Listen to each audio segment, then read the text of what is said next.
Bonjour les Itata et soyez les bienvenus dans votre rendez-vous avec l'actualité. Écoutez ça, jusqu'au 11 juillet prochain, la Fondation Clément accueille une très belle exposition portant sur Gaston Monnerville, son histoire, sa vie et tout ce qu'il a pu apporter à la Martinique et à la France ainsi qu'aux Outre-mer. Pour découvrir ce personnage et cette exposition, nous avons l'honneur d'accueillir aujourd'hui l'un de ses co-organisateurs.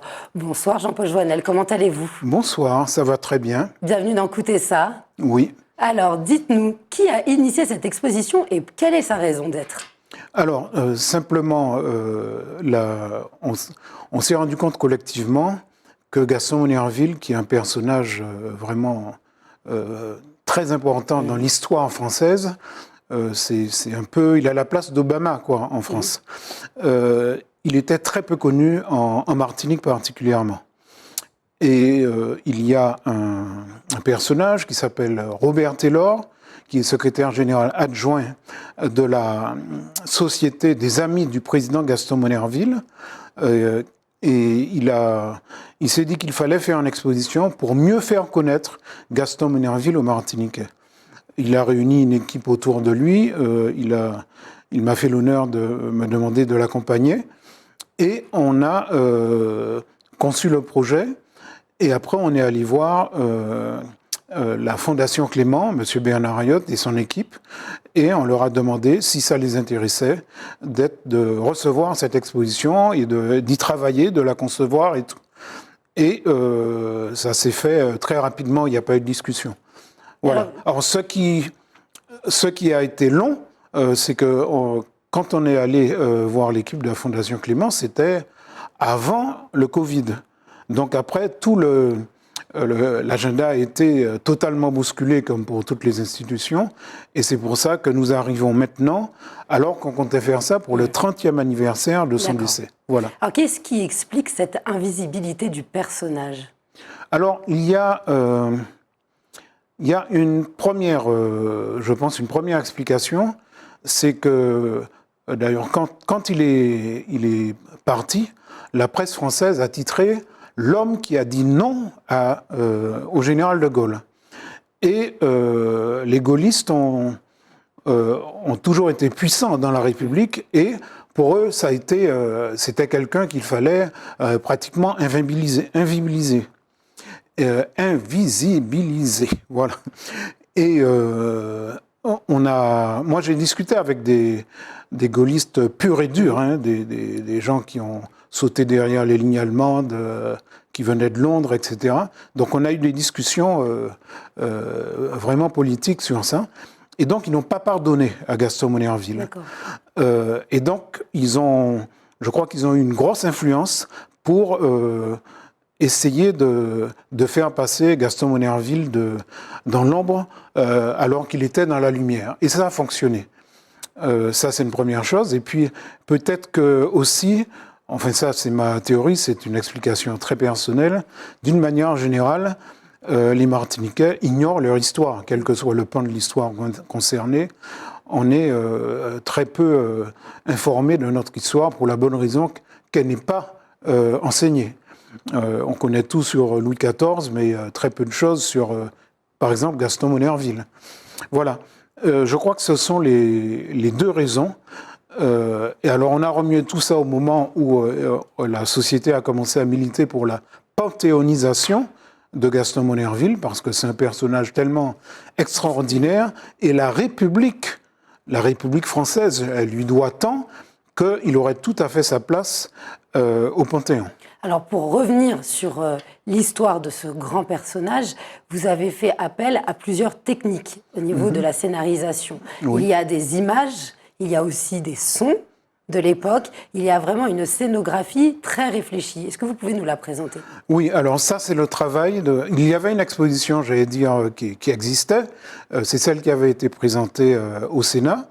Mais donc la Fondation Clément est partie de cette exposition, mais le fait qu'on n'ait pas pu la mettre en place dans le calendrier qui était prévu, eh ben ça a été, comme dirait ma grand-mère, un mal pour un bien, puisque ça a permis de travailler beaucoup sur la scénarisation, ça a permis d'aller chercher d'autres documents, d'autres photos par exemple, des archives. Je me rappelle la stupéfaction de Rodolphe Alexandre, qui est le spécialiste de Gaston Monnerville, puisque, en tout cas aux Antilles-Guyane, puisque c'est un docteur en histoire, qui a fait sa thèse sur Gaston Monnerville et la Guyane, quand il a découvert des photos qu'il ignorait totalement. Il était vraiment... D'ailleurs, il y avait beaucoup d'émotions, j'ai senti ça. Mais on le ressent dans l'exposition, parce que de pouvoir voir ces photos en noir et blanc, on sent une ambiance ainsi que les sons. Il y a la fameuse Begin, et puis d'avoir des discours qui sont présents. On tâte vraiment l'histoire. Oui, on a tout ça, et puis il y a de grands moments. Par exemple, dans l'émission, on est dans une télévision, il y a des illustres anciens, et il y a l'émission où Gaston Monnerville se retrouve dans la même émission littéraire avec Bernard Pivot et avec Angela Davis. Et là, il y a une espèce de choc des cultures avec Gaston Monnerville qui défend en quelque sorte l'assimilation à laquelle il a cru toute sa vie. Et puis Angela Davis qui est la personne que tout le monde connaît, c'est même elle qui m'a fait entrer en politique. Voilà. D'accord. Alors, on parlait de la complexité de ce personnage. Ça va être difficile de résumer, mais on peut prendre des mots-clés. Il est d'abord avocat, étudiant. Il naît à Cayenne, de parents issus de casse-pilote, donc martiniquais. Il va ensuite voyager au lycée, puis faire ses études et devenir donc avocat à Toulouse, puis à Paris. Il va évoluer et devenir sénateur, homme d'État, résistant. Retenir sa vie, c'est très difficile de le résumer en un mot. Alors, pour vous, quelle source d'inspiration représente-t-il ? Pour moi, pour moi personnellement, c'est une petite anecdote. Quand j'étais jeune, très jeune, j'avais 12 ans, j'ai décidé de me choisir une devise comme un chevalier que je serais dans la vie, et j'ai choisi la même devise que Gaston Monnerville, devise extrêmement exigeante, fais ce que doit. Voilà, c'est déjà ça la source d'inspiration. Et puis, j'ai toujours été passionné d'histoire, comme vous-même, et ce qui s'est passé, c'est que j'ai lu beaucoup. J'ai ensuite été personnellement en présence de Gaston Monnerville. Je suis allé le voir 2 fois à son bureau au Sénat, puisque j'avais un ami qui était avec moi quand je faisais mes études en première et terminale, Bernard Monnerville. Et j'avais été vraiment impressionné par le personnage. Et puis après, la vie a fait que j'ai été assistant parlementaire pendant 8 ans à l'Assemblée nationale et que j'allais très très très souvent au Sénat où il y avait Rodolphe Désiré, etc. Voilà. Alors, il a été mis en lumière par une affaire, l'affaire des insurgés de Cayenne. C'est ça qui l'a popularisé auprès de la population. C'est ça qui l'a vraiment fait connaître.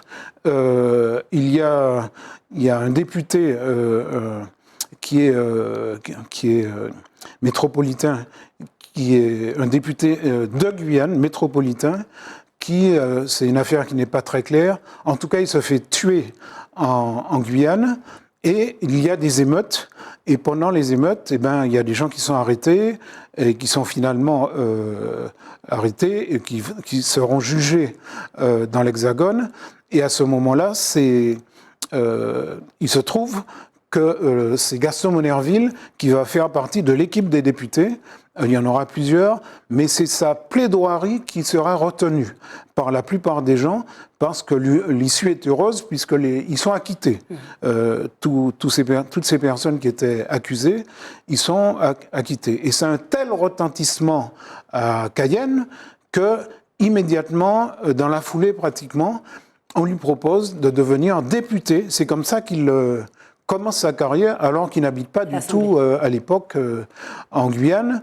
Il devient député et puis dans la foulée, il devient maire de Cayenne, mais toujours en résidant dans l'Hexagone. Voilà.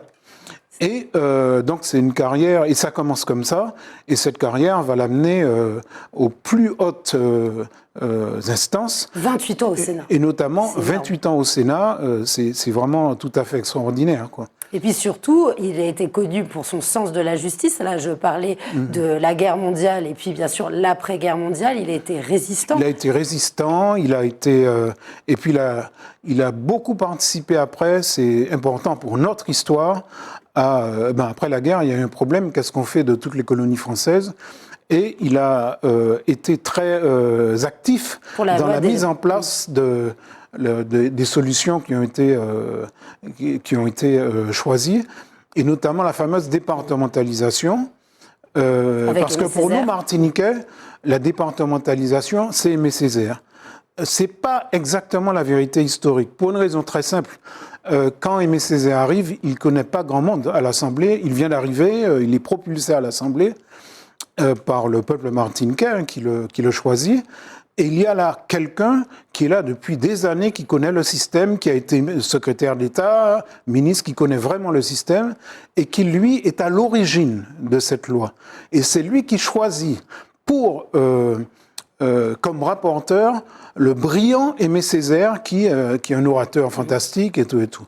Mais le véritable inspirateur au départ de la loi sur la départementalisation, c'est Gaston Monnerville. Et puis j'en profite pour dire que j'entends souvent condamner la départementalisation, etc.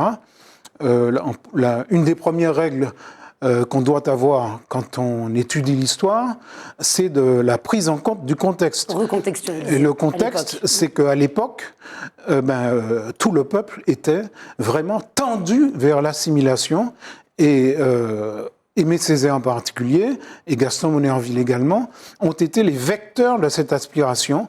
Les gens aspiraient à l'égalité et ils croyaient, on ne peut pas le leur reprocher, ils croyaient que la départementalisation réglerait tous nos problèmes, et c'est au fur et à mesure qu'ils se sont rendus compte qu'il fallait déchanter et que c'était pas aussi simple que cela, et qu'après la départementalisation a été en grande partie rejetée. Voilà. Alors je rebondis sur le terme d'assimilation. Ce terme-là, on le retrouve aussi dans la promotion de l'éducation. Il était très attaché à ça, à l'école de la République. Oui, pour la République, il y avait deux choses essentielles qui étaient vraiment les deux piliers de la République à l'époque, de la Troisième République, la Quatrième, etc. C'était le vote et l'éducation. La seule manière dont on pouvait s'élever, et c'était encore plus vrai pour les départements d'outre-mer, les citoyens des anciennes colonies, c'était par l'éducation. C'est l'histoire de... Alors là, c'est l'histoire de notre pays, quoi. Donc c'est comme ça que ça s'est passé. Et lui, il a été vraiment le chantre de cette aspiration. Et il a toujours défendu toute sa vie, jusqu'à la fin, les valeurs de la République, et notamment les valeurs de la Constitution. C'est d'ailleurs parce qu'il défendait la Constitution qu'il s'est opposé au général de Gaulle. Il n'avait aucune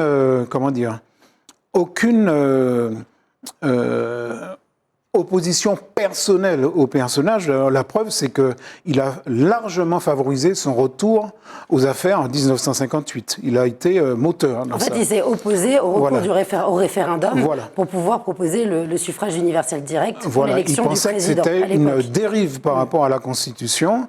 Et puis, voilà. Ce qui lui a valu d'être effacé des médias. Voilà, ça a été parce qu'à l'époque, les médias étaient contrôlés totalement par le ministre de la Communication de l'époque, et donc il a été simplement blacklisté et il n'a plus pu s'exprimer sur des médias officiels. Alors finalement, c'est un personnage, on va dire, ancien, mais qui a vraiment toute sa signification dans la période dans laquelle on vit, avec faire entendre sa voix, défendre les droits, l'égalité, la fraternité, bref, les valeurs républicaines. Oui, et moi je pense que son combat, en fait, est, hélas, d'une grande actualité, parce que les droits qui avaient été conquis à cette époque, je crois que les Martiniquaises et les Martiniquais, qui ne sont pas assez attentifs à ce qui se passe dans notre pays, ne se rendent pas compte que ces droits sont maintenant contestés. Il y a quelques jours, il y a une réunion qui était prévue, et il y a quelques personnages qui ont décidé que cette réunion n'aurait pas lieu, et ils ont réussi à la faire annuler.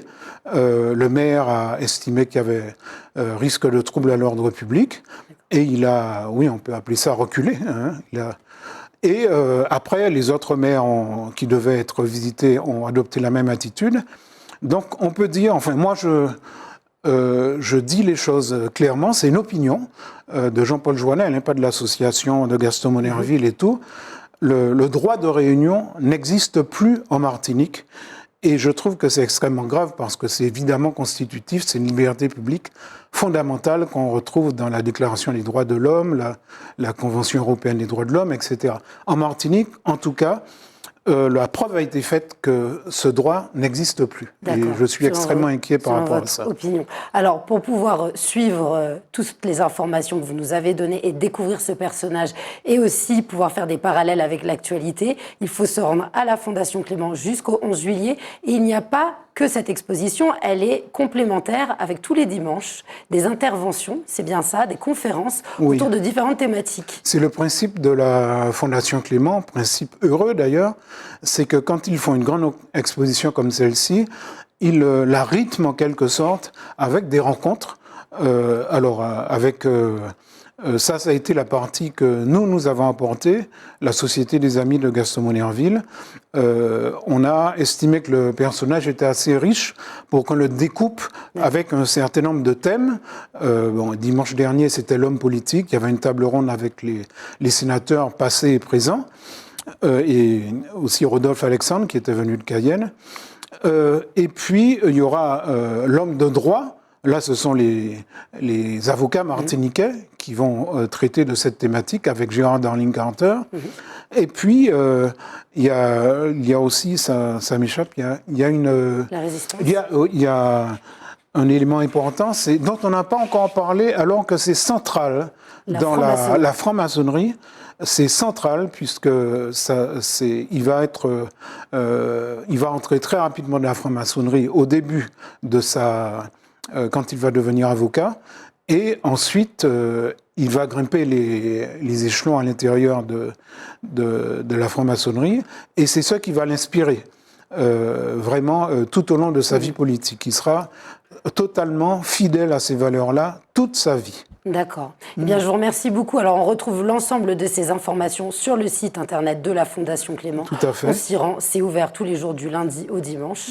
Toute la journée. C'est ouvert à tous, surtout, et à toutes. Oui, et c'est exceptionnel parce que d'habitude, parfois, il y a des lieux qui ferment le samedi, le dimanche et tout. Oui. À la Fondation Clément, c'est 7 jours sur 7. Et on peut profiter du parc et des autres expositions. Voilà. Merci beaucoup de votre venue. C'était passionnant. Je vous dis à très vite. À très vite. Merci. Merci beaucoup, les Itata, de nous avoir suivis. Et je vous dis à très bientôt pour un prochain Écoutez ça.